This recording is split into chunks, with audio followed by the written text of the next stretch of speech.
SMC Orsaline এর নিবেদিত 13টি প্রশ্নের আজকের অতিথি ফারজানা ইয়াসমিন অনন্যা, মিস কসমো বাংলাদেশ। আচ্ছা, এই যে মিস কসমো বাংলাদেশ ভিয়েতনামে হবে যখন, তখন তুমি যদি উইনার হও তখন তুমি কি পাবা? এখন তুমি বাংলাদেশ থেকে নাম্বার 1 হইছো নাকি, যাওয়ার জন্য হইছো, এই জন্য তোমাকে একটা মুকুট ধরাই দিচ্ছে। জি, আমার দেখা মতে ঢাকা শহরে এরকম 3200 মুকুট আছে, মেয়েরা মুকুট পরে হাঁটে। জি অবশ্যই। এই মুকুটের দাম কি? এই পুরস্কার পেলে কি হবে? মিস কসমোর ভবিষ্যৎ কি? এগুলো কি মনে হয়, অঙ্ক আছে কোনো? হ্যাঁ অবশ্যই, আসলে হচ্ছে পেজেন্ট হচ্ছে নট জাস্ট মুকুট অর এরকম সুন্দর ক্লোথস অর সুন্দর makeup, it's about confidence as well. আমি যে এখানে আসছি, কথা বলছি টিভির সামনে, প্যাট্রিয়ার্কাল সোসাইটিতে কিন্তু মেয়েদের একটা কথা বলার জায়গা করে তোলা, একটা কথা বলার স্টেজ দেওয়াই কিন্তু একটা বড় বিষয়। তো হ্যাঁ, তো ডেফিনেটলি পেজেন্ট আমাদের এই জায়গাটা দিচ্ছে, আমাদের কথা বলার জায়গা, আমাদের ভয়েস রেজ করার জায়গা। এই যে তুমি ভয়েস রেজ করার জন্য, কথা বলার জন্য যে জায়গাটা পেলা, আজকে তুমি কথা বলছো, ওকে, আমি তোমার এটাকে অ্যাপ্রিশিয়েট করি। বাট তুমি সোসাইটিতে আসলে কি অবদান রাখবা একজন নারী হিসেবে? তোমার কি প্ল্যান? মিস কসমো তুমি অ্যাটেন্ড করছো, ধরো তুমি বিজয়ী নাই হলা, অ্যাটেন্ড যে করছো, এই অভিজ্ঞতা থেকে তোমার এই অর্জনটায় জাতি কি উপকার হবে, জাতির কি উপকারে আসবা তুমি? আমি তো বাংলাদেশের মানুষের জন্য কাজ করছি অনেক আগে থেকেই। আমি 2020 সালের মার্চ মাস থেকেই আমি হচ্ছে কোভিড ফ্রন্টলাইনার ছিলাম। তখন আমি 18 মাসে 50,000 মানুষকে হেল্প করেছি। I have all the documents needed as well.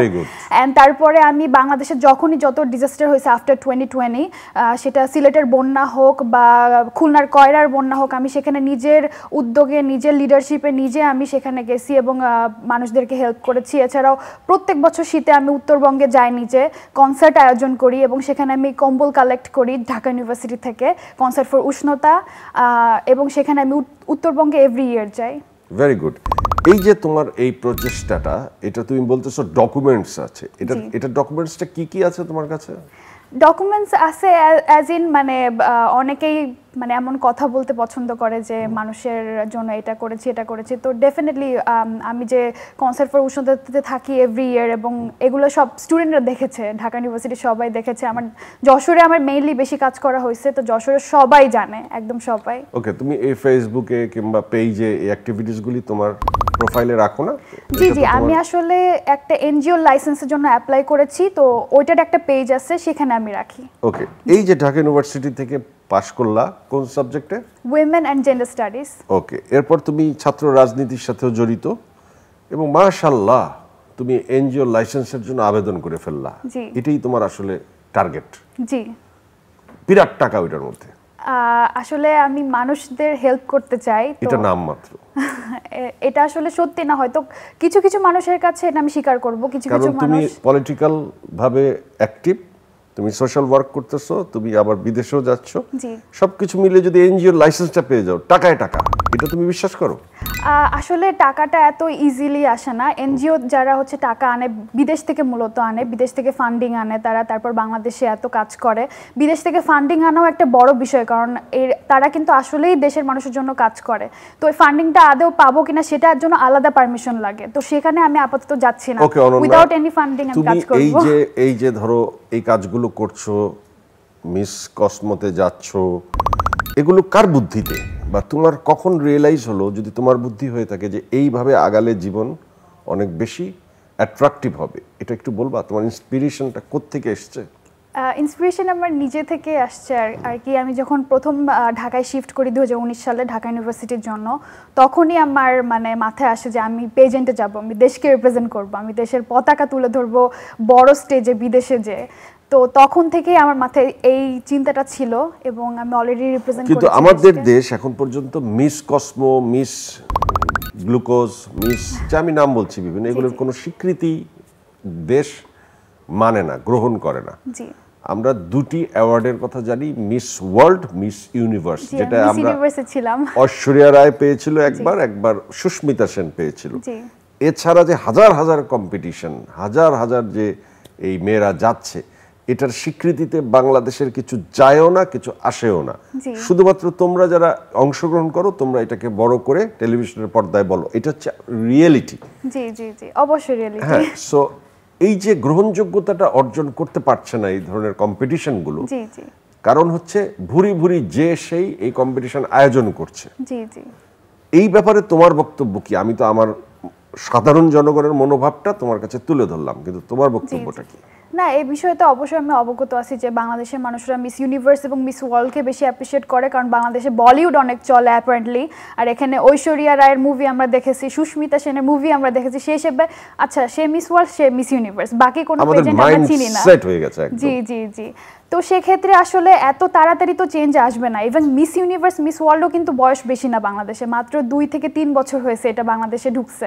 তো আসলে আস্তে আস্তে চেঞ্জ আসবে, চেঞ্জ তো একদিনে আসে না। আমরা শুধু এই বিষয়ে চেঞ্জ না, এটা তো একটা সামান্য বিষয় যেটা নিয়ে আমার মাথা ব্যথাও নাই, কিন্তু অনেক বড় বড় চেঞ্জ আছে বাংলাদেশে যেগুলো আনা খুবই দরকার। যেমন এখন কোটা আন্দোলন হচ্ছে, এগুলো কিছু কিছু চেঞ্জ আছে, বড় বড় চেঞ্জ, যেগুলো নিয়ে আমার কাছে মনে হয় সবার আগে এগুলো চেঞ্জ আনা দরকার, তারপরে পেজেন্ট। কোটা আন্দোলনের কথা বললা, ছাত্র রাজনীতির সাথে তুমি জড়িত। কোটা আন্দোলনকে সরকার তো সমর্থন করছে না, তুমি ছাত্র ওই সরকারের ছাত্র রাজনীতির সাথে জড়িত হয়ে কোটা আন্দোলনের কথা অন স্ক্রিন বলে ফেললা, তোমার কাছে এর পক্ষে বিপক্ষে যুক্তি কি? কোটা আন্দোলনকে সরকার সাপোর্ট দিচ্ছে না, এটা একটা ভুল তথ্য। আসলে বাংলাদেশ সরকার অলরেডি ছাত্রর প্রতিনিধি হয়ে তারা কিন্তু অলরেডি আদালতে এটার আপিল করেছে অলরেডি। তো বাংলাদেশ সরকার অবশ্যই ছাত্রদের পক্ষে, এবং তারা যে আন্দোলন করছে তারা এটি আসলে আংশিকভাবে যৌক্তিক আমার কাছে মনে হয়, কারণ কিছু কিছু কোটা অবশ্যই থাকা উচিত, যেরকম নারী কোটা। আমরা তো জানি যে জেন্ডার ইন্ডেক্স গ্যাপে বাংলাদেশ পিছিয়ে আছে, নারীদের ইকোনমিক দিক থেকে শুরু করে পলিটিক্যাল দিক থেকে শুরু করে বিভিন্ন অ্যাসপেক্টে নারীরা পিছিয়ে আছে। সেক্ষেত্রে নারী কোটা অবশ্যই থাকতে হবে, মাস্ট থাকতে হবে। আর একটা হচ্ছে প্রতিবন্ধী কোটা, মাস্ট থাকতে হবে। আর একটা হচ্ছে ক্ষুদ্র নিগোষ্ঠী কোটা, মাস্ট থাকতে হবে। আর সেক্ষেত্রে মুক্তিযোদ্ধা কোটা সরকার একটু কমিয়ে আনতে চায়, যেহেতু এটা স্টুডেন্টরা বলছে যে কমিয়ে আনার দরকার, অবশ্যই সরকার স্টুডেন্টদের সাইডে নিবে। কিন্তু মুক্তিযোদ্ধা কোটা কমিয়ে আনার ব্যাপারে মুক্তিযোদ্ধারা তো রাজি হবে না, যারা দেশ স্বাধীন করলো, যুদ্ধ করলো, তাদের কোটা কমাতে চাচ্ছ, সবার কোটা ঠিক রাখতে চাচ্ছ, তারা কেন মানবে? এখন আসলে এটি অবশ্যই তারা আমাদের যে গেলে সবারটাই যাবে, থাকলে সবারটাই থাকবে, এই তো হওয়া উচিত নাকি? আসলে আমাদের হিস্ট্রিটা অনেক গ্লোরিয়াস, এবং তাদের যে অবদান আছে এটা মানে ভাষায় প্রকাশ করার মতো না। কিন্তু অবশ্যই যদি এই কোটাটা স্টুডেন্টদের কথা শুনে যদি সরকার কমিয়ে আনে, তাহলে অবশ্যই অন্যভাবে সম্মানিত করতে হবে মুক্তিযোদ্ধাদের। আমার মতো আপনারাও জানেন ডায়রিয়া সহ যে কোনো পানি শূন্যতায় আমার আস্থা এসএমসি রোড স্যালাইন। কেনার সময় প্যাকের গায়ে এসএমসির লোগো দেখে কিনবেন। এসএমসির ওর স্যালাইন। আমাদের জেনারেশনটা একরকম ছিল, এখন ওভার স্মার্ট বা একটু কেমন কেমন যেন সব কিছু। আসলে কেমন একটু বলবা? এখনকার মানুষের স্টুডেন্টদের মনোভাব, জীবন, চিন্তাধারা, তারা কি বড় হয়ে বিসিএস কর্মকর্তা হতে চায়, তারা কি আর্মির কর্মকর্তা হতে চায়, নাকি তারা বিদেশে বেশি যেতে চায়, নাকি তারা উদ্যোক্তা হতে চায়, কোন টেন্ডেন্সিটা তাদের ভিতর বেশি? যেমন তুমি একজন উদ্যোক্তা হয়ে গেল অলরেডি, চাকরির পিছনে দৌড়ালা না, ব্যবসা ওইভাবে অন্যভাবে করছো, ওইভাবে ঠিক উদ্যোক্তা হয়ে উঠছো। কিন্তু একটা আছে না যে অনেক পুঁজি নিয়ে বাবার ব্যবসা ধরা বা কোনো একটা অন্যরকম ব্যবসা করা, সেটা না করে তুমি এক ধরনের নিজেকে প্রমোট করছো। এই জেনারেশনটা আসলে কিভাবে নিজেকে দেখতে চায়? আমার তো আসলে বাবার ব্যবসা আছে, কিন্তু আমি সেটা করতে চাই, কিন্তু আমার সোসাইটি কখনো আমাকে অ্যালাউ করবে না বাবার ব্যবসাটা নিতে, কারণ আমি অ্যাজ আ ফিমেল। তো অ্যাজ আ ফিমেল আমার জন্য যতটুকু রাখছে সোসাইটি, এই প্যাট্রিয়ার্কাল সোসাইটি, আমাকে সেটাই করতে হবে। তুমি শিক্ষিত হয়ে তোমার বাবার ব্যবসা নিতে সোসাইটির কথা ভাবছো কেন? কারণ সোসাইটিটা বাবার ব্যবসাটাই বাকি একটু বলো। আমার বাবা হচ্ছে সরকারি কন্ট্রাক্টর বিদ্যুতের, আর এই সেক্টরটা পুরোটাই হচ্ছে পুরুষ, অর্থাৎ এখানে 100% সব কন্ট্রাক্টরই হচ্ছে পুরুষ। এখানে একজন হঠাৎ করে একটা ফিমেল আসছে, এটা কেউই মেনে নেবে না, চেঞ্জ আসবে অনেক আস্তে আস্তে। তোমাদের হাত ধরেই তো নানান জায়গায় নানান চেঞ্জ আসছে, তুমি বললা। জি জি, হোক না, ঠিকাদার জগতে একজন নারী ঠিকাদার থাকলো, পরিবেশটাও তো সুন্দর হয়ে যেতে পারে। জি জি, আই হোপ এটা আমি আমার বাবাকে বুঝাইতে পারতাম, কিন্তু আপাতত এখনো আমার বাবাকে এই বিষয়ে আমি রাজি করতে পারিনি। তো আনফরচুনেটলি আমার অন্যদিকে চিন্তা করতে হবে। যশোরের মেয়ে তুমি, তোমার বাবা আছে, মাকে হারিয়েছো, তুমি এখন একা ঢাকা শহরে থাকো একটি বাসা ভাড়া করে। প্রথমেই যখন কেউ একজন শুনবে যে এই মেয়েটা বিদেশে ঘুরে, এই মেয়েটা বিশ্ব সুন্দরী, এই মেয়েটা মাথায় মুকুট দিয়ে হাঁটে, এই মেয়েটা রাজনীতিও করে, এই মেয়েটা ঢাকা শহরে একটা আলাদা বাসায় একা থাকে, তোমার সম্পর্কে ইমপ্রেশনটা আসলে কি হবে, কি হয় সাধারণভাবে, এবং কি হওয়া উচিত, দুইটাই তুমি বলো। আসলে ইমপ্রেশনটা ডেফিনেটলি নেগেটিভ হয়, কারণ হচ্ছে আমরা যখন এরকম চিন্তা করি আসলে আমাদের সোসাইটি এগুলো পছন্দ করে না, যে এরকম মেয়ে আলাদাভাবে থাকবে without parents, without a brother, and এভাবে আসলে সোসাইটি পছন্দ করে না। নেগেটিভই হয় ডেফিনেটলি, কিন্তু আসলে আমরা যদি সোসাইটির কথা সবসময় ভাবতে থাকি যে সোসাইটি কী ভাববে, ইভেন সোসাইটি প্রবলি যে আমি যে বিউটি পেজেন্টে যাচ্ছি এটাও পছন্দ করবে না। তো আমি আমার নিজে যেটা ভালো লাগে আমি সেটাই করতেছি, এবং আমি এথিক্যাল দিকটা অবশ্যই বজায় রাখতেছি। যেমন আমি ছোটোবেলা থেকে মানুষের পাশে দাঁড়াই, আমি ছোটোবেলা থেকে সৎ, আমি কখনোই আমি যে রাজনীতি করেছি আমি খুবই সৎভাবে করেছি, এটা সবাই বলতে পারে, এবং ঢাকা ইউনিভার্সিটিতে আমার পপুলারিটি অনেক। আমি যখন তুমি কি ওই লোকের মতো সৎ যে লোক প্রশ্নপত্র ফাঁস করে সব টাকা আল্লাহর রাস্তে দান করে দিয়েছে? একদমই না, মোটেই না, ওটা তো আমি একদমই সাপোর্ট করি না, এবং তাকে অলরেডি অ্যারেস্ট করা হয়েছে, এবং এটা ডেফিনেটলি ভেরি গুড, অ্যান্ড তাকে একদমই আমি সাপোর্ট করি না। কিন্তু আমি যতদূর মনে করি এবং আমার আশেপাশের মানুষ যারা আমাকে সরাসরি দেখেছে তারা জানে যে আমি কতটুকু সৎ।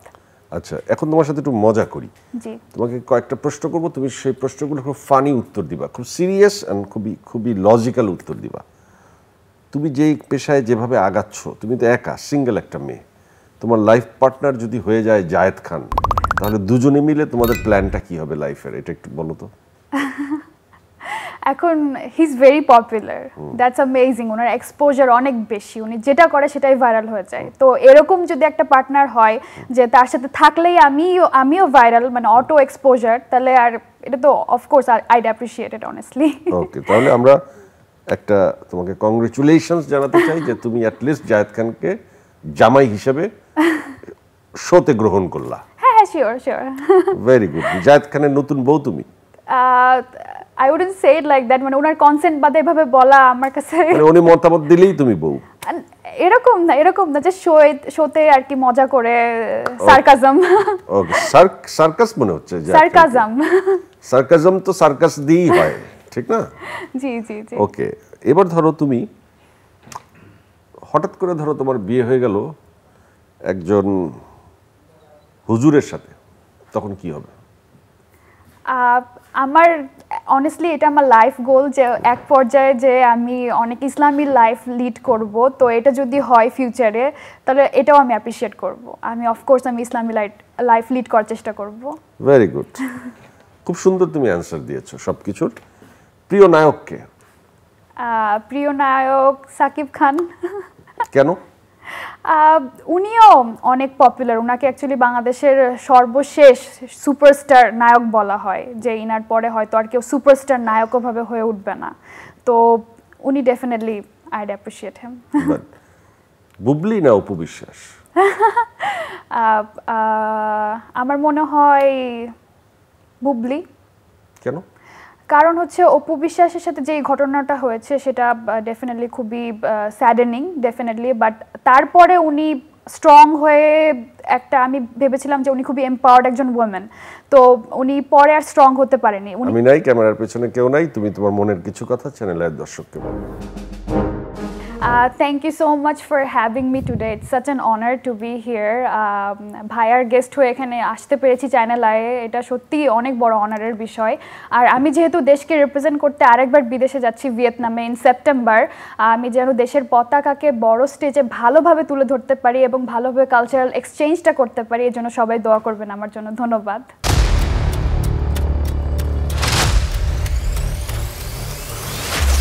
আমার মতো আপনারাও জানেন ডায়রিয়া সহ যে কোনো পানি শূন্যতায় আমার আস্থা এসএমসি রোড স্যালাইন। কেনার সময় প্যাকের গায়ে এসএমসির লোগো দেখে কিনবেন। এসএমসির ওরসালাইন।